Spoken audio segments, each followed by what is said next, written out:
Bonjour tout le monde, bienvenue à cette première capsule sur les suites et l'algèbre. Dans cette capsule, je vais aborder tous les concepts des suites que vous avez déjà vus. Donc on va se faire un petit rappel là-dessus pour être fin prêt à ce qui s'en vient ensuite pour l'algèbre. Donc sans plus tarder, voici ce qu'on va faire.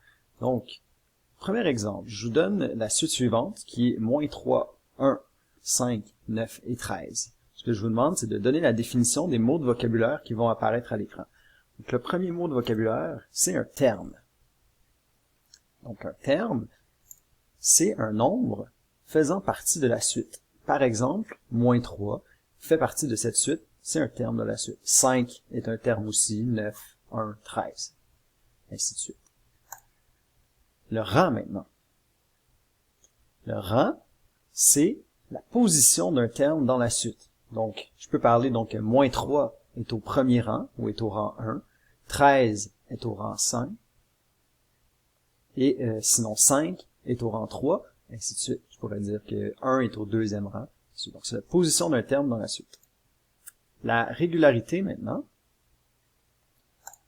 c'est le lien qui unit les termes d'une suite. Donc, c'est un lien qui revient, quelque chose qui revient, qui est constant entre chaque terme consécutif. Ici, on peut voir que la régularité est plus 4. Donc, pour passer de -3 à 1, j'ai fait plus 4, de 1 à 5, j'ai fait plus 4, ainsi de suite. Je vais toujours faire plus 4. C'est ce qui caractérise cette suite. Maintenant, je vous pose quelques questions. Donc, voici la suite suivante. 10, 15, 20, 25 et 30. Quel est le troisième terme? Le troisième terme est 20. Donc ici, je regarde 1, 2, troisième terme, c'est 20. Quel est le rang du terme 30? Il est au rang 5, cinquième rang. Donc je peux voir qu'ici, c'est mon premier, deuxième, troisième, quatrième, cinquième terme. Quel est le rang du terme 40? Il est au septième rang. Ben oui, même s'il n'est pas affiché dans ma suite au départ, je peux imaginer que ma suite continue jusqu'à l'infini. Donc je peux voir que ma régularité, c'est plus 5. Et ensuite, je vais voir, le prochain nombre qui vient dans la suite, c'est 35, mais il est au sixième rang. Et ensuite, c'est 40, qui est au septième rang. On continue, donc voici la suite suivante. 2, 6, 18, 54 et 162. Quel est le troisième terme? Le troisième terme est 18. Quel est le rang du terme 54? Le rang est 4, donc il est au quatrième rang. 1, 2, 3, quatrième rang. Quel est le sixième terme maintenant?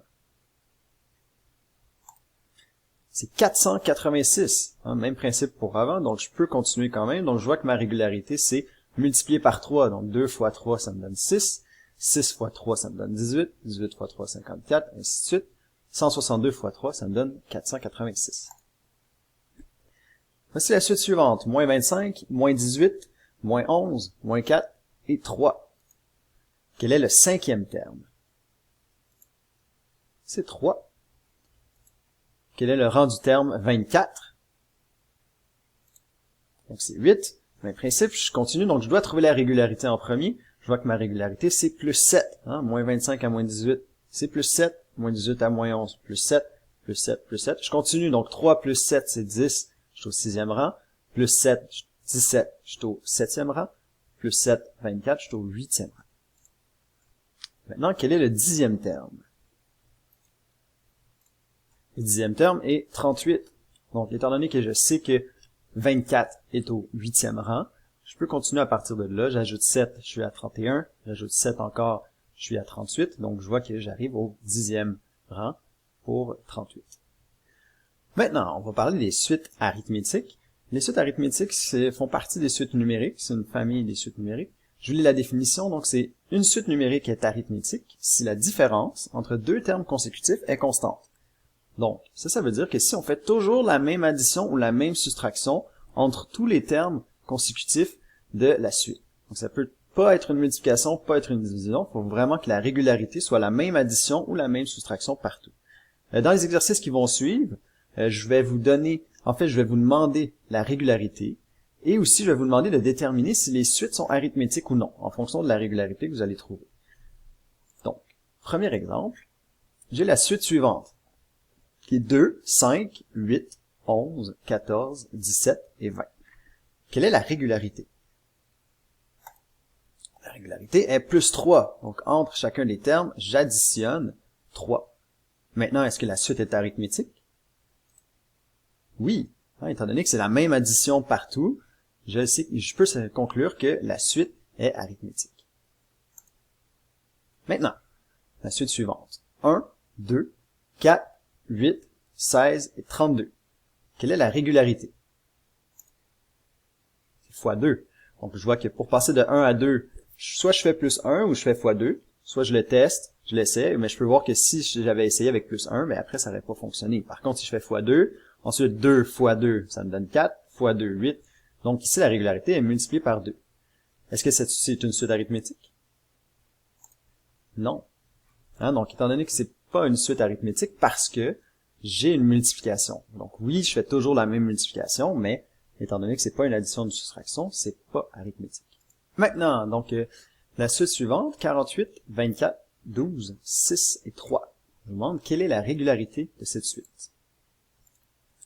C'est divisé par 2. On voit qu'on doit diviser par 2 chacun des termes pour obtenir le suivant.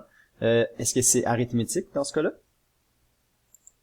Non. Étant donné que c'est une division constante, mais c'est une division, donc c'est pas une suite arithmétique.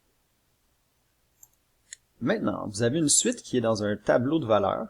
C'est le même principe que ce qu'on avait avant, c'est juste que maintenant vous voyez le rang directement par rapport au terme. Je vous demanderai quelle est la régularité de cette suite, donc qui est caractérisée ici par 48, 36, 24, 12 et 0.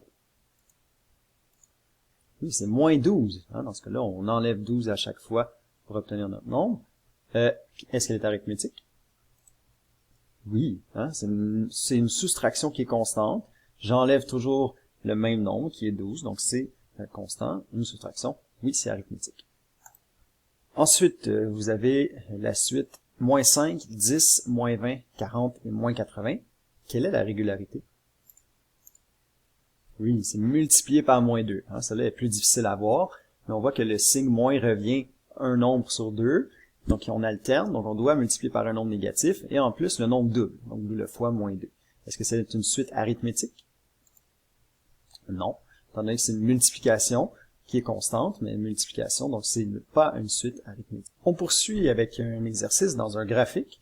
On a vu ensemble qu'il était possible de reconnaître une suite numérique si elle était arithmétique à l'aide d'un graphique. Donc, je vous pose la question, en voyant ces points-là, est-ce que la suite est arithmétique? Oui, c'est une suite arithmétique. On voit que les points descendent de façon constante. Si on plaçait une droite sur les points, on verrait qu'ils seraient alignés aussi tous sur la même droite. C'est un concept qu'on verra un petit peu plus tard, plus en profondeur. Donc, oui, c'est une suite arithmétique. Maintenant, est-ce que cette suite-là est arithmétique? La réponse est non. On voit qu'au départ, bon, ils semblent être alignés ensemble, mais à un certain moment, la régularité change de signe. On diminue au départ, ensuite on augmente. Donc, étant donné que la régularité n'est pas constante tout au long de la suite, ce n'est pas une suite arithmétique. C'est donc ce qui clôt notre première capsule ensemble sur les suites et l'algèbre. J'espère que ça vous a aidé. Et maintenant, je vous souhaite une bonne chance pour vos exercices et on se revoit très bientôt dans une autre capsule ou à la récupération.